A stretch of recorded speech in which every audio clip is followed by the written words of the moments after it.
उसका 6 अध्याय उसका 10 वचन।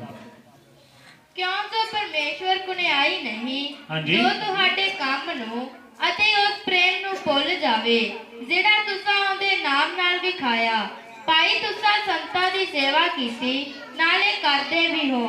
इधर से परमेश्वर के वचन चो पढ़िया प्रभु दा दास संत पौलुस इब्रानी दी कलीसिया नूं सिखा रहा परमेश्वर की खूबी है कि परमेश्वर कुनियाई नहीं। परमेश्वर तुहाडे काम नूं भुल जाए जेड़ा काम तुसी उसते नाल दिखाया तुसी संतां दी सेवा कीती ते करदे भी हो। परमेश्वर दे अनेकां गुण है। परमेश्वर के एक एक गुणों को असीं वचन चो पढ़ते और सीखते हैं। वो बाइबल परमेश्वर का वचन परमेश्वर के गुणों नाल भरिया पिया लेकिन इधर परमेश्वर का गुण की है परमेश्वर कुनियाई नहीं है। परमेश्वर के अंदर खूबी की है वो न्यायी है वो न्याय नहीं करता। दुनिया के अंदर कई लोग न्याय नहीं बल्कि की कर जाते कुनिया कर जाते। अगर कोई आपका नजदीक वाला खड़ा तो उन्होंने बोलते चल ठीक है तू तो मेरा ही है। आज भी दुनिया के अंदर अगर न्याय होंदा तो आज दुनिया किथे पहुंच जाती। लेकिन परमेश्वर जो खूबी है परमेश्वर न्यायी है। इसलिए पौलुस बोलता दोबारा फिर पढ़िए क्यों जो परमेश्वर कुनियाई नहीं हाँ जी जो तुहाडे काम ਨੂੰ हाँ जी ਅਤੇ ਉਸ ਪ੍ਰੇਮ ਨੂੰ ਭੁੱਲ ਜਾਵੇ। ਤੁਹਾਡੇ ਕੰਮ ਅਤੇ ਤੁਹਾਡੇ ਪ੍ਰੇਮ ਨੂੰ ਕੀ ਹੋ ਜਾਏ। परमेश्वर साडे कम्मां नूं कदी भुलदा नहीं। परमेश्वर साडे प्रेम नूं भी कदी भुलदा नहीं। और अगे ਜਿਹੜਾ ਤੁਸਾਂ ਉਹਦੇ ਨਾਮ ਨਾਲ ਵਿਖਾਇਆ जेड़ा परमेश्वर दे नाम नाल विखाया ਭਾਈ तुसां संतां ਦੀ ਸੇਵਾ ਕੀਤੀ हाँ जी ਨਾਲੇ ਕਰਦੇ ਵੀ ਹੋ। ਇਹ ਕੀ ਲਿਖਿਆ ਤੁਸੀਂ ਸੰਤਾਂ ਦੀ ਸੇਵਾ ਕੀਤੀ ਅਤੇ ਕਰਦੇ ਵੀ। ਇਸ ਦਾ ਮਤਲਬ परमेश्वर साडे प्रेम नूं साडे ਕੰਮਾਂ ਨੂੰ ਸਮਰਨ ਕਰਦਾ याद करदा। परमेश्वर साडे अच्छे काम होण चाहे बुरे काम होण ओदी हमेशा नजर च वो साडे काम नूं कदी भुलदा। आइए असीं परमेश्वर दे वचन चों सिखांगे पुराने नियम के अंदर एक परिवार जिन्हां ने परमेश्वर के काम नूं कुछ कीता और परमेश्वर ने की प्रतिफल दिता। पढ़ांगे परमेश्वर के पवित्र वचन च दूसरा राजा की पुस्तक उसका 4 अध्याय उसका 8 वचन पढ़ांगे। ताद उसने अपनी पति ਨੂੰ ਆਖਿਆ ਵੇਖ ਭਾਈ ਉਹ ਜਿਹੜਾ ਬਹੁਤ ਕਰਕੇ ਸਾਡੇ ਪਾਸਿਓਂ ਲੰਘਦਾ ਹੈ हाँ जी परमेश्वर ਦਾ ਪਵਿੱਤਰ ਜਨ ਜਾਪਦਾ है। इधर से परमेश्वर के वचन चो पढ़ते हैं परमेश्वर का भगत एलिया का चेला अलीशा परमेश्वर का अभिषिक्त दास है। अलीशा जब सेवकाई लिए जाता है तो इधर एक परिवार है। इस परिवार के घर च अलीशा जाता है जब भी लंघदा है उस परिवार उसनूं देखदा उहदी सुख संग पुछदा और अलीशा भी उन्हां घरे रुकदा। बोलो हालेलुया हालेलुया। परमेश्वर का भगत अलीशा सेवकाई लिए जब जाता है तो उस परिवार की सुख मंगदा। पति पत्नी है दोनों जी है। जब परमेश्वर के दास के नाल थोड़ा समय मिले तो उसकी पत्नी अपने पति नूं की बोलती। दोबारा पढ़ो 8 वचन तो तद ਉਹਨੇ ਆਪਣੇ ਪਤੀ ਨੂੰ ਆਖਿਆ ਹਾਂਜੀ। ਵੇਖ ਭਾਈ ਉਹ ਜਿਹੜਾ ਬਹੁਤ ਕਰਕੇ ਸਾਡੇ ਪਾਸਿਓਂ ਲੰਘਦਾ ਹੈ ਹਾਂਜੀ। परमेश्वर ਦਾ ਪਵਿੱਤਰ ਜਨ ਜਾਪਦਾ है। अलीशा के बारे औरत बोलती ये जिहड़ा व्यक्ति रोज साडे इधरों लंघदा है कोई आम व्यक्ति नहीं बल्कि मैनूं परमेश्वर दा भगत लगदा। औरत अपने पति ने बोलती जिहड़ा रोज लंघदा इत्थे रोक के जांदा ये आम व्यक्ति नहीं बल्कि परमेश्वर का भगत है। तद हाँ जी ਅਸੀਂ ਕੰਧ ਦੇ ਉੱਤੇ ਹਾਂਜੀ। ਇੱਕ ਨਿੱਕਾ ਜਿਹਾ ਚੁਬਾਰਾ ਬਣਾਈਏ। तद औरत अपने पति ने बोलती हे परमेश्वर का बंदिया अपने घर ने बोलती ये जिहड़ा परमेश्वर का भगत आउंदा इहदे लई आपां अपने कोठे दे उपर अपने घर के उपर चुबारा बनाईए। Hallelujah hallelujah. की सलाह दे रही है बोलिए ना समझ आ रही नहीं। भैन जी अपने पति की सलाह दे रही है अपने घर के ऊपर इस परमेश्वर के भगत लिए की बनाई है। हाँ जी ਅਸੀਂ ਕੰਧ ਦੇ ਉੱਤੇ ਹਾਂਜੀ। ਇੱਕ ਨਿੱਕਾ ਜਿਹਾ ਦੁਬਾਰਾ ਬਣਾਈਏ ਹਾਂਜੀ। ਅਤੇ ਉੱਥੇ ਉਸ ਦੇ ਲਈ ਇੱਕ ਮੰਜਾ, ਇੱਕ ਮੇਜ਼, ਇੱਕ ਚੌਂਕੀ ਤੇ ਹਾਂਜੀ। ਇੱਕ ਦੁਵਾਖੀ ਰੱਖੀਏ। ਇਹ ਬੋਲਦੀ ਇਹ ਜਿਹੜਾ ਪਰਮੇਸ਼ਰ ਦਾ ਭਗਤ ਆਉਂਦਾ ਇਹਦੇ ਲਈ ਚਬਾਰਾ ਬਣਾ ਕੇ ਇੱਕ ਇਹਦੇ ਆਰਾਮ ਕਰਨ ਲਈ ਮੰਜਾ, ਕੁਰਸੀ, ਇਹਦੇ ਲਈ ਦੀਵਟ ਔਰ ਇਹਦੇ ਲਈ ਮੇਜ਼ ਦਾ ਇੰਤਜ਼ਾਮ ਕਰਕੇ ਰੱਖੀ। ਇਹਨਾਂ ਵਿਸ਼ੇ 'ਚ ਮੈਂ ਨਹੀਂ ਜਾਊਂਗਾ, ਇੱਕ ਚੀਜ਼ ਦਾ ਅਲੱਗ-ਅਲੱਗ ਅਰਥ ਹੈ।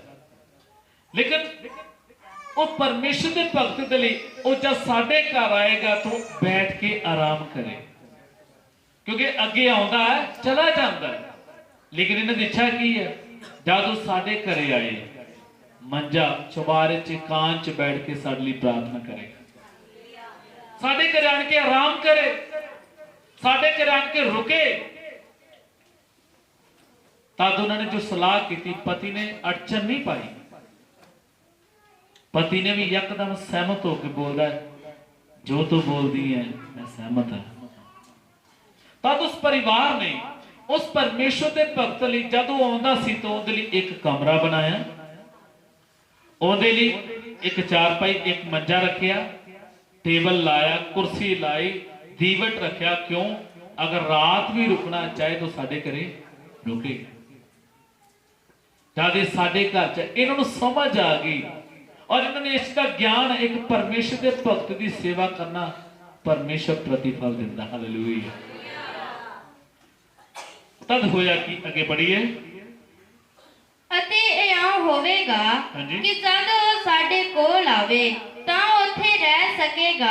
ਹਾਂਜੀ। ਇੱਕ ਦਿਨ ਇਉਂ ਹੋਇਆ, ਭਾਈ ਉਹ ਉੱਧਰ ਆਇਆ ਅਤੇ ਉਸ ਚੁਬਾਰੇ ਵਿੱਚ ਜਾ ਕੇ ਉੱਥੇ ਹੀ ਲੇਟਿਆ। ਹਾਂਜੀ। ਤਦ ਉਸਨੇ ਆਪਣੇ ਬਾਲਕੇ ਗਿਹਾਜੀ ਨੂੰ ਆਖਿਆ, ਹਾਂ। ਇਸ ਸ਼ੁਨਮੀ ਤੀਵੀ ਨੂੰ ਸੱਦ। ਤਾਂ ਉਸਨੇ ਉਹਨੂੰ ਸੱਦਿਆ ਤੇ ਉਹ ਉਸਦੇ ਅੱਗੇ ਖਲੋ ਗਈ। ਹਾਂਜੀ। ਉਸਨੇ ਬਾਲਕੇ ਨੂੰ ਕਿਹਾ, ਭਾਈ ਉਹਨੂੰ ਆਖ ਕਿ ਵੇਖ, ਤੂੰ ਜੋ ਐਡੇ ਗੌਰ ਨਾਲ ਸਾਡੀ ਸਾਰ ਲੈਂਦੀ ਰਹੀ, ਹਾਂ। ਤੇਰੇ ਲਈ ਕੀ ਕੀਤਾ ਜਾਵੇ? ਹਾਂਜੀ। ਕੀ ਅਸੀਂ ਪਾਤਸ਼ਾਹ ਜਾਂ ਸੈਨਾਪਤੀ ਨਾਲ ਤੇਰੇ ਨਿਮਿਤ ਗੱਲ ਕਰੀਏ? ਹਾਂਜੀ। ਪਰ ਉਹ ਬੋਲੀ, ਮੈਂ ਤਾਂ ਆਪਣੇ ਹੀ ਲੋਕਾਂ ਦੇ ਵਿਚਕਾਰ ਵਸਦੀ ਹਾਂ। ਹਾਂਜੀ। ਫਿਰ ਉਸਨੇ ਕਿਹਾ, ਤਾਂ ਉਹਦੇ ਲਈ ਕੀ ਕੀਤਾ ਜਾਵੇ? ਹਾਂਜੀ। ਅੱਗੋਂ ਗਿਹਾਜੀ ਬੋਲਿਆ, ਸੱਚਮੁੱਚ ਉਹਦੇ ਕੋਈ ਪੁੱਤਰ ਨਹੀਂ ਹੈ ਹਾਂਜੀ। ਅਤੇ ਉਹਦਾ ਪਤੀ ਬਿਰਧ ਹੈ। ਹਾਂਜੀ। ਤਾਂ ਉਸਨੇ ਕਿਹਾ, ਉਹਨੂੰ ਸੱਦ।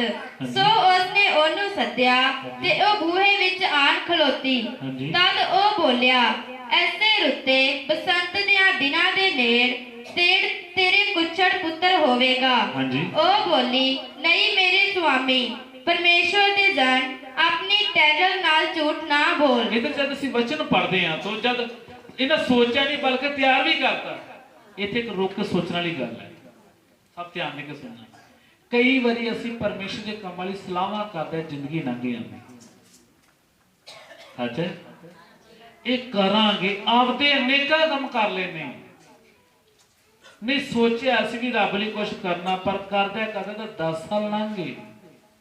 ਇੱਧਰ ਜਿਹੜਾ ਪਤਨੀ ਨੇ ਬੋਲਿਆ ਆਪਣੇ ਪਤੀ ਨੂੰ, ਪਰਮੇਸ਼ਰ ਦਾ ਬੰਦਾ ਇਹਦੇ ਲਈ ਆਪਾਂ ਚਬਾਰਾ ਬਣਾਉਣਾ, ਜੇ ਦੂਜੇ ਗਿੜਿਆ ਤੇ ਚਬਾਰਾ ਰੈਡੀ ਹੈ, ਉਹਦੇ ਚ ਮੰਜਾ, ਮੇਜ਼, ਸਭ ਕੁਝ ਤਿਆਰ ਹੈ। ਤਦ ਅਲੀਸ਼ਾ ਤੇ ਅਲੀਸ਼ਾ ਦਾ ਚੇਲਾ ਗਹੇਜੀ ਆਣ ਕੇ ਉੱਥੇ ਬੈਠੇ ਹੈ। ਤਾਂ ਅਲੀਸ਼ਾ ਪਰਮੇਸ਼ਰ ਦੇ ਦਾਸਾਂ ਦੀ, ਕੋਈ ਵੀ ਪ੍ਰਭੂ ਦਾ ਦਾਸ ਹੈ, ਉਹ ਹਰ ਇੱਕ ਘਰ ਦੀ ਸੁਖ ਸ਼ਾਂਤੀ ਮੰਗਦਾ। ਜਦੋਂ ਇੱਧਰ ਅਲੀਸ਼ਾ ਪਹੁੰਚਾ ਤਾਂ ਬੋਲਦਾ, ਤੁਹਾਨੂੰ ਬੋਲੋ ਕੀ ਕਰੀਏ ਅਸੀਂ ਤੁਹਾਡੇ ਲਈ, ਕਿਹੜੀ ਚੀਜ਼ ਦੀ ਘਾਟ ਹੈ ਜਿਹੜੀ ਤੁਹਾਨੂੰ, ਤੁਸੀਂ ਇੰਨਾ ਸਾਨੂੰ ਪਿਆਰ ਦਿਖਾਇਆ, ਤੁਸੀਂ ਇੰਨੀ ਸਾਡੇ ਲਈ ਸਪੈਸ਼ਲ ਚਬਾਰਾ ਬਣਾਇਆ। ਤਦ ਉਹ ਚੁੱਪ ਹੈ। ਗਹੇਜੀ ਉਹਦੇ ਚੇਲੇ ਨੇ ਬੋਲਿਆ, ਗੁਰੂ ਜੀ ਇਸ ਘਰ 'ਚ ਬੇਟਾ ਨਹੀਂ ਹੈਗਾ। ਤਦ ਉਸ ਪਰਮੇਸ਼ਰ ਦੇ ਭਗਤ ਨੇ ਬੋਲਿਆ, ਆਉਣ ਵਾਲੀ ਬਸੰਤ ਤੇਰੇ ਉੱਤੇ ਪਰਮੇਸ਼ਰ ਤੇਰੇ ਘਰ ਪੁੱਤਰ ਦੇਗਾ। ਲੇਕਿਨ ਲਿਖਿਆ, ਉਹ ਬੋਲਦੀ ਮਜ਼ਾਕ ਨਾ ਕਰੋ। ਕਿਉਂ? ਉਹਨਾਂ ਨੇ ਆਸ ਖਤਮ ਕਰ ਲਈ ਸੀ। ਪਤੀ ਪਤਨੀ ਦੀ ਆਸ ਕੀ ਹੋ ਚੁੱਕੀ ਹੈ। ਲੇਕਿਨ ਪਰਮੇਸ਼ਰ ਦਾ ਵਚਨ ਕਦੀ ਬਿਨਾਂ ਕੰਮ ਕੀਤੇ ਵਾਪਸ ਨਹੀਂ ਮੁੜਦਾ। ਕਿੰਨੀ ਵਾਰ ਅਸੀਂ ਪਰਮੇਸ਼ਰ ਦੇ ਮੂੰਹ ਚੋਂ ਨਿਕਲੇ ਵਚਨ ਨੂੰ, ਪਰਮੇਸ਼ਰ ਦੇ ਲੋਕਾਂ ਦੇ ਮੂੰਹ ਚੋਂ ਨਿਕਲੇ ਵਚਨ ਨੂੰ ਐਵੇਂ ਕਿਵੇਂ ਹੀ ਜਾਣਦੇ ਹਾਂ। ਲੇਕਿਨ ਪਰਮੇਸ਼ਰ ਜੋ ਬੋਲਦਾ ਹੈ, ਪਰਮੇਸ਼ਰ ਆਪਣੇ ਦਾਸਾਂ ਦੁਆਰਾ ਜੋ ਬੋਲਦਾ ਹੈ, ਆਪਣੇ ਭਗਤਾਂ ਦੁਆਰਾ ਜੋ ਬੋਲਦਾ ਹੈ, ਉਹ ਵਚਨ ਅਵਸ਼ ਪਰਮੇਸ਼ਰ ਪੂਰਾ ਕਰਦਾ। ਹਾਲੇਲੂਇਆ। किन्नी बार परमेश्वर हो सकता कईयों के जीवन च अलग अलग गवाही होगी, प्रभु के दास किसी न किसी ने, जब कईयों द्वारा प्रभु ने आप बोलिया वचन, वो कुछ नहीं कई साल बाद पूरा है। क्यों? परमेश्वर जो बोलता है वो कभी व्यर्थ। इसलिए जब ये बोलती तो मजाक ना कर, लेकिन लिखा वचन च अगे जाके जब पढ़ते हैं तो आने वाले बसंत उत्ते परमेश्वर ने उसका एक बेटा दिता। जब परमेश्वर ने बेटा दिता, परमेश्वर का आनंद करते हैं, परमेश्वर की खुशी करते हैं।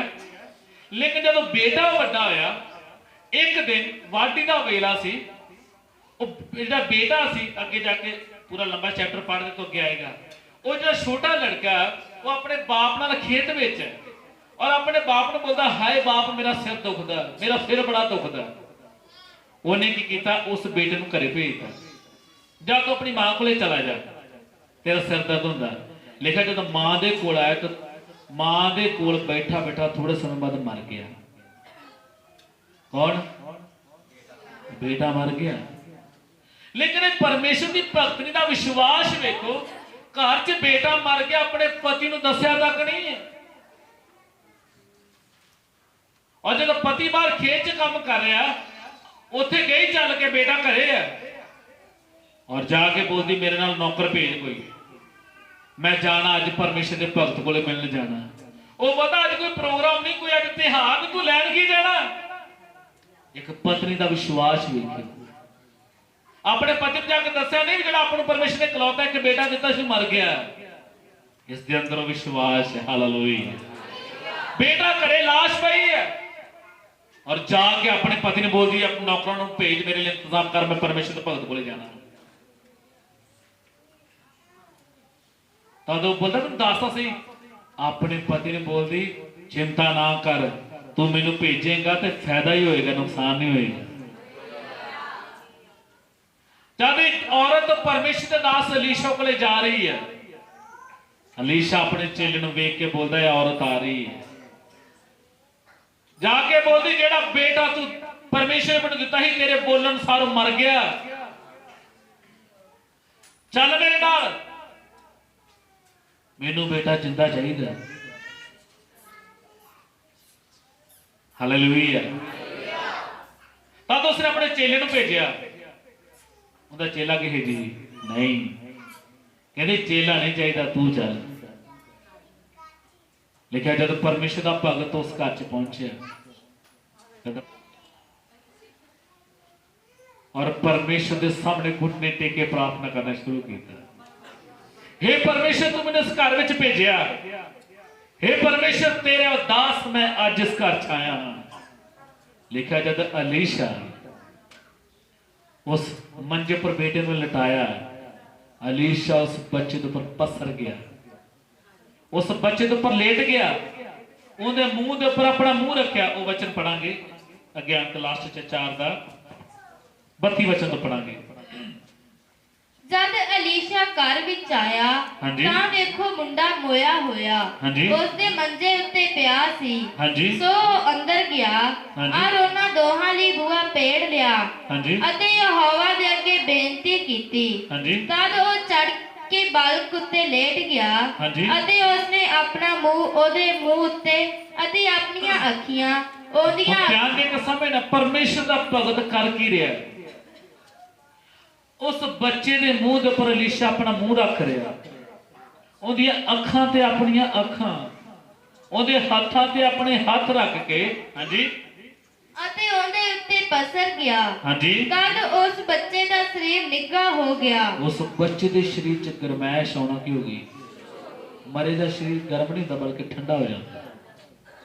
जब ऊपर पसरिया है तो यहोवा दा अभिषेक दे द्वारा इस बच्चे के शरीर चो पाना आ रहा।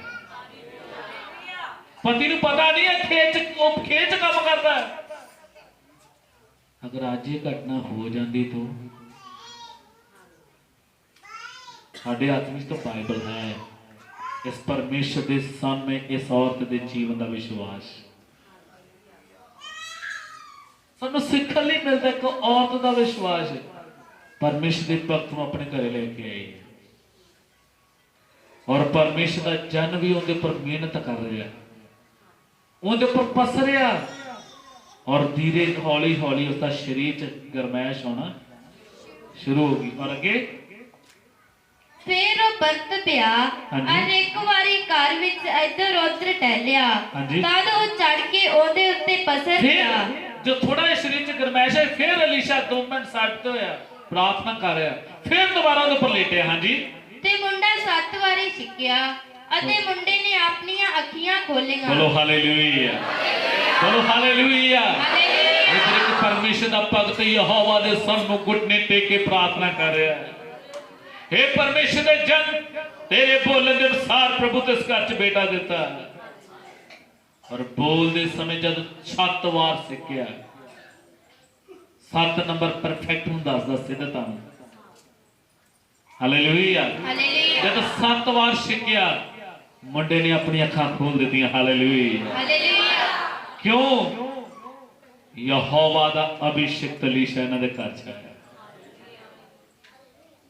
इस परमेश्वर ने बेटा क्यों जिंदा किया? इसके पीछे का कारण की है?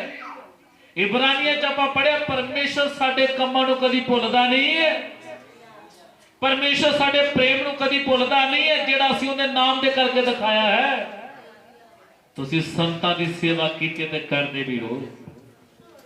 इधर अलीशा दे लई एक परिवार ने अपने घर च जो इंतजाम किया उसका प्रतिफल परमेश्वर ने मरे बेटे को जिंदा किया। बोलो हालेलुया। हालेलुया।